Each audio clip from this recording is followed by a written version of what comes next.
अस्सलाम वालेकुम। कैसे हैं आप लोग? उम्मीद है आप लोग अच्छे होंगे और अच्छी तरह से रह रहे होंगे। और मैं भी खैरियत से हूँ और अल्हम्दुलिल्लाह अब तो जो है रमज़ान भी हमारे पूरे होने वाले हैं और ईद भी आने वाली है। आप लोग को एडवांस में ईद मुबारक भी कह देती हूँ। चलिए आपको फिर सुनाती हूँ, मैं आपको अपनी कहानी स्टार्ट करते हैं बगैर कुछ देर किए हुए। तो मैंने आपको बताया था पहले कि जब मैं बरेली गई तो मेरे जो वो थे, मेरी जो नंद थी, उसने मेरा सारा जेवर वगैरह सब रख लिया और मैं वापस आ गई। फिर उसके बाद ये हुआ कि जो है मेरे हस्बैंड ने भी मुझसे बात करनी बंद कर दी और जो मेरी नंद थी ना, उसने भी मतलब वो भी मैं बार बार उनको फ़ोन करती, रोती, मतलब बहुत ज़्यादा उनसे मतलब इल्तिजा करती कि देखिए वो मुझसे बात नहीं कर रहा, ये सब है। तो फिर जब मैं ज़्यादा रोती पीटती तो फिर वो लोग उसको फ़ोन करते, जो भी कुछ करते मतलब वो फिर वो मुझसे रब्ता कायम कर लेता था। इसी तरह से दिन बीतते चले गए और मेरा पासपोर्ट भी आ गया। जब मेरा पासपोर्ट आ गया तो मुझे बड़ी खुशी हुई। मैं कहा चलो अब मेरा पासपोर्ट आ गया और अब मैं जो है जल्दी से चली जाऊंगी यहाँ से। तो जैसे ही मेरा पासपोर्ट आया फ़ौरन मैंने जो है ना बरेली फ़ोन किया और मैंने कहा कि देखिए मेरा पासपोर्ट आ गया, अब आप उनसे कहिए कि वो मुझे जल्दी से बुला लें। तो जैसे ही उनको पता चला ना कि मेरा पासपोर्ट आ गया तो उनको ज़रा भी खुशी नहीं हुई और ऐसा लगा जैसे वो तो गम हो गया, मतलब उनको तो बड़ा शौक लग गया कि अरे इसका पासपोर्ट कैसे आ गया। तो खैर लिहाजा कोई बात नहीं, मैंने उनको बताया लेकिन उन्होंने कोई रेस्पॉन्स नहीं दिया। उसके बाद फिर मैंने बहुत उनसे मिन्नतें करी कि आप जो है ना कहिए कि वो मुझसे बात करें। तो जब मैंने ज़्यादा मिन्नतें करी तो वो उसने फिर मुझसे बात करी। जब उसने मुझसे बात करी ना तो फिर मैंने कहा देखो मेरा पासपोर्ट आ गया है और अब तो मुझे जल्दी से बुला लो।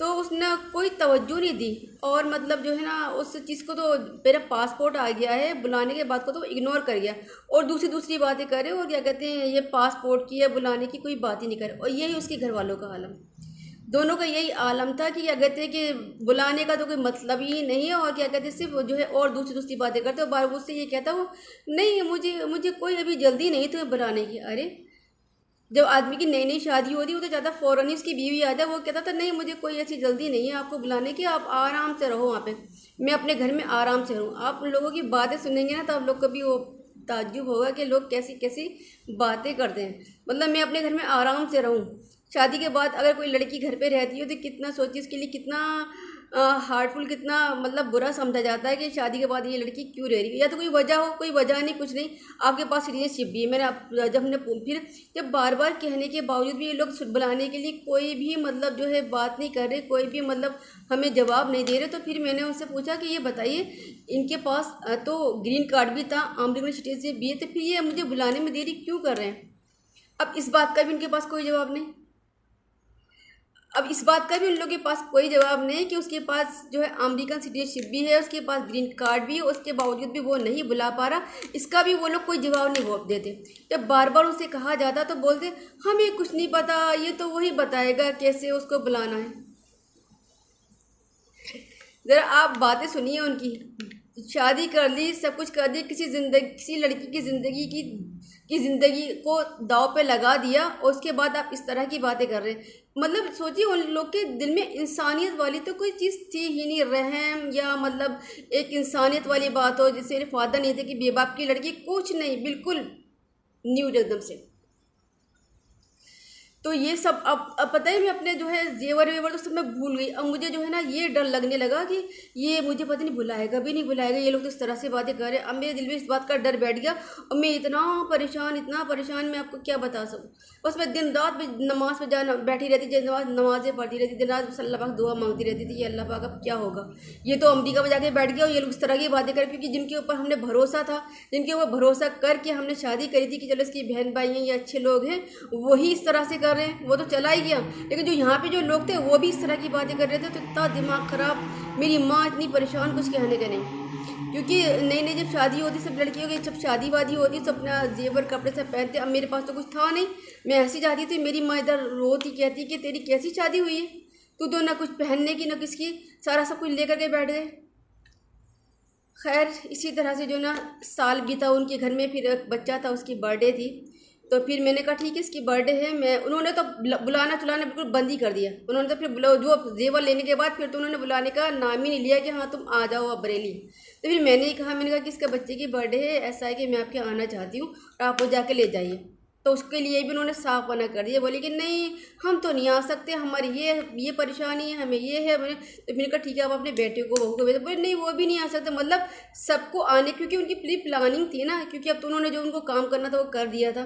तो बोले कि नहीं हम उन्होंने मतलब सबने आने को मना कर दिया।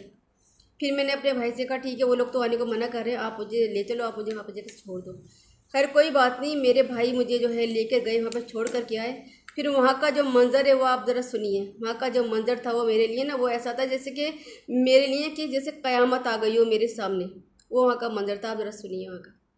तो इन लोग का जो है ना, जब उसकी बच्ची की बर्थडे हुई तो मैंने कहा कि अब ऐसा है कि मैं यहाँ पर आई हूँ, आप मुझे वो कपड़े वपड़े दीजिए, पहनी हो जेवर भी दीजिए, वो पहनूँ, वो मैं पहनना चाहती हूँ क्योंकि आपके यहाँ का फंक्शन है। तो उसकी बहन का जवाब होता है वो तुम्हारे जो कपड़े हैं और जो तुम्हारा जो जेवर है ना वो सब हमने भेज दिया अमेरिका। सुनिए ज़रा, लोगों को देखिए लोग कैसे होते हैं। मैं यहाँ पर बैठी हूँ, मेरे वहाँ अमेरिका जाने का कोई मतलब नहीं है, कोई जवाब नहीं है। और जो मेरे जेवर था, वो जो कपड़े थे, वो सब उन्होंने अमेरिका भेज दिए। किसके लिए भेज दिए अमेरिका? ज़रा आप उन लोगों से पूछें कभी। वो सब ये जो सुना था, ये सुनते तो मेरे पैरों से ज़मीन निकल गई। मैंने कहा अरे ये क्या हुआ। उसके बाद भी जब मैं उसके घर पर आ गई तो दूसरे दिन उसका फ़ोन आया। फिर मैंने उसका कहा कि तुमने फ़ोन वोन क्यों नहीं किया, क्या हुआ क्या नहीं है। तो जानते हैं वो मुझसे क्या कहता है? वो कहता है अरे मैं तो बहुत परेशानी में हूँ। मैंने क्या परेशानी हो गई ऐसी? कहता है मैंने जो है ना वहाँ पे शादी कर ली है और अब मैं तुम्हें नहीं बुला पाऊँगा।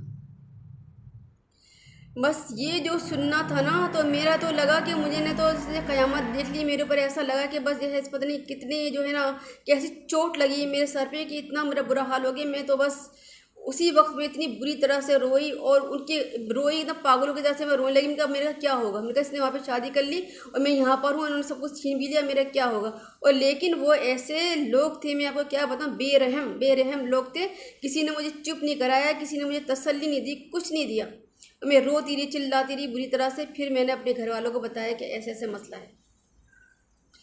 खैर कोई बात नहीं, फिर मेरे घर वाले आए। जब मेरे घर वाले आए तो मेरे घर वालों ने जो है कहा, मेरे घर वालों ने ये नहीं कहा कि आप जो है इसके जेवर कपड़े दो। सी मेरे घर वालों ने उनसे यही बात करी कि आप, उन्होंने ये भी नहीं कहा कि जो है इसने शादी कर ली है, कुछ ये भी नहीं कहा, कुछ भी नहीं कहा। सिर्फ उन्होंने ये कहा कि ये बताइए कि ये अमेरिका कब जाएगी। तो इसका भी उनके पास कोई जवाब नहीं। उसकी बहन ने कह दिया हमें नहीं पता कब जाएगी, हम तो नहीं जानते, हमें तो पता नहीं। अरे शादी करवा दी फिर उनको कुछ नहीं पता? ऐसी हो गई एकदम भूली से, कुछ नहीं पता, हम तो कुछ नहीं जानते, हमें तो कुछ नहीं पता। उन्होंने कोई जवाब नहीं दिया, कुछ नहीं दिया। फिर मेरे भाई जो है, हम लोग फिर चुपचाप खामोशी के साथ आ गए वहाँ से। उसके बाद की कहानी मैं आपको बाद में बताऊंगी, अभी सिर्फ इतना ही। चलिए ज़्यादा टाइम आपको मैं एक और ब्यूटी टिप देख के जाती हूँ। देखिए टमाटर होता है, टमाटर तो वो हर किसी के घर में, जब की सब्ज़ी बनती है तो सभी के घर में ही मौजूद होता है।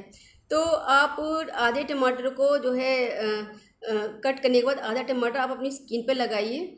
तो उससे देखिए जो आपका कोलेजन होता है ना वो बढ़ता है उससे, तो उससे भी आपकी स्किन जो है ना बहुत अच्छी हो जाती है। तो आप अगर रोज़ टमाटर लगा लेते हैं, क्योंकि जैसे जैसे हमारी एज बढ़ती है ना तो कोलेजन जो प्रोडक्ट है वो ख़त्म होने लगता है, टूट फूट जाती है। तो वो जो हमारी जो स्किन की जो ग्लोनेस जो मतलब यंगर जो दिखती है ना, जो कम एज में, तो वो चीज़ हमारी ख़त्म होने लगती है। तो अगर आप टमाटर अपनी स्किन के ऊपर यूज़ करेंगे तो आपकी वो जो पुरानी यंग एज वाली जो स्किन है ना वो दोबारा से जनरेट हो सकती है।